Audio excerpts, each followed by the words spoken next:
So I'm Kevin Van Lagen. I am the principal here in Altario, at Altario School. I have been principal for the past 2 years, moving from southern Alberta to Altario.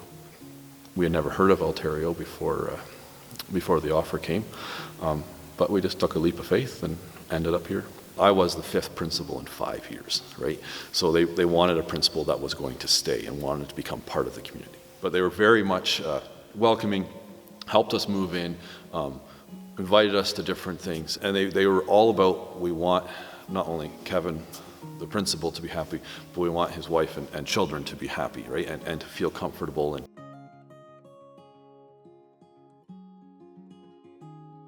when I came, 5 of the 6 teachers were brand new, right? So it was a chance to hit the reset button in this building.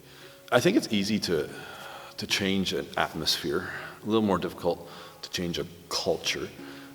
And I remember the one student saying to me, in Altario we fail diploma exams. That's just what we do.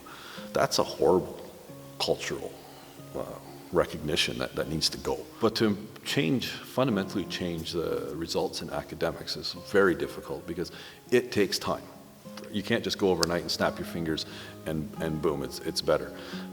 That being said, within the first year of us, the new teachers and new leadership, we managed to raise our provincial academic standards on the PATs from the high 70% acceptable rate to 100%. We ended up raising our diplomas by 13.5%. Higher than the previous year. So we started with teaching, and then we just started with little things that we could do as a school. So one of the first real rallying things that we did is we hosted an archery tournament. The community had got going on this the year before I got here, and their thinking was it's very difficult to get team sports in a small school, but archery is an individual sport, right? So if we can get this going, even as a club, as a program, then there's something for students to do that typically wouldn't be able to join the basketball team because we just don't have the numbers for it. So when we got here, we started with a once a week after school club, and we went to our first tournament not having a clue what to do and how to do it, but it was in Castor and it worked out well. And then we went off to the Nationals in Edmonton, and Sean Murphy, a grade 4 student, won the Canadian Nationals in our first tournament. And that was huge because we came home and we had a champion, and we hadn't had a champion in 20-some years, right? So suddenly we have a Canadian national champion. This is awesome. And just like that, the after-school program started to grow. More students started to buy in. So now we have up to 20 students every Tuesday after school shooting archery. We have different parents and staff members that help run it. They practice well. This year we turned around and we added 2 new Canadian national champions. We added 2 provincial champions, and we've hosted a tournament again. This year our tournament, I think we had 120 some students here from different schools. And the students that even are not involved in archery were so proud. They said, for once, people are coming to us. We always go to the other schools. Success is contagious, I think, right? It's fun to be successful, and it's suddenly, this is what we do. We don't fail, we do well. I don't know, just being able to put up some banners in a school like this is a source of, wow, look at this, right? We are somebody, we are on the map.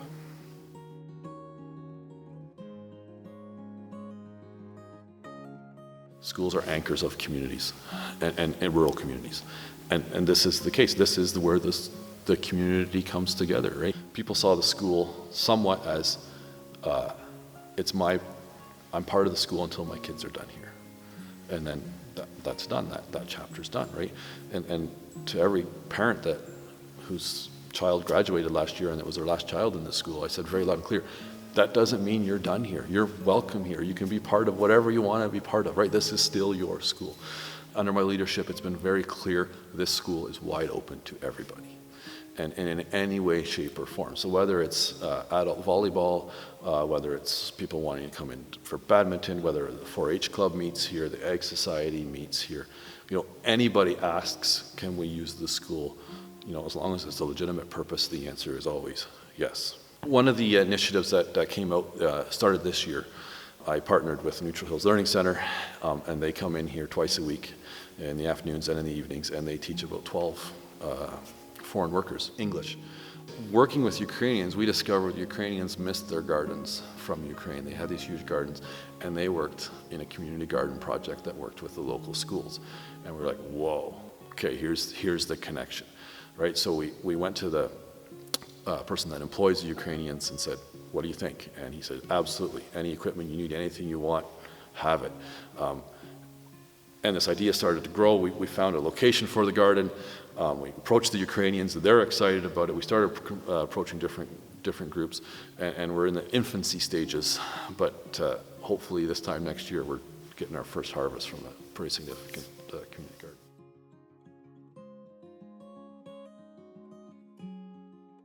Sometimes the way it's always been done is the best way. And we shouldn't come in and say, well, because it's the way it's always been done, I want to change it, right? So accept what's good, what's going well. But if we can see, if I see, well, we could do this better, or we could do that better, you tread carefully, right? You don't offend, you celebrate traditions they always have, and how can we build on this tradition? How can we make it even better?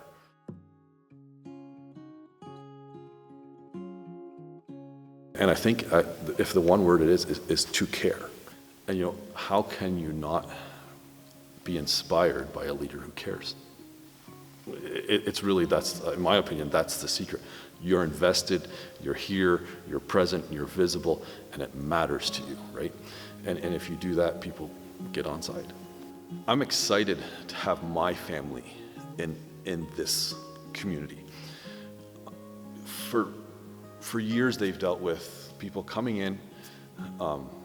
They're using this place as a stepping stone, which is fine, career-wise, when it comes into education, and spending a year or two or three, and off they go to bigger and better things, right? Versus coming in and saying, I love this, and this place is so good for my kids, right?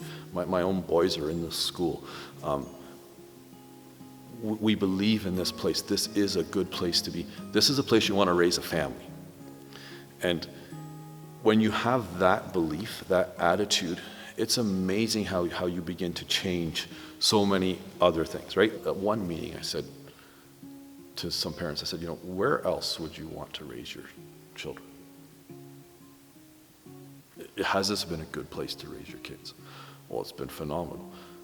So don't you want your kids raising their kids here? Because, I'm an outsider. I'm not a return to rural. I'm new to rural, really. And I'm saying, wow, this is awesome. This is an awesome place for kids to be. I'm excited for rural communities. I think it's the way that culture is, society is going. There's an emphasis on holistic living. There's an emphasis on getting back to the basics, right? Well, where's a better place to get back to the basics than in a rural, remote area like this?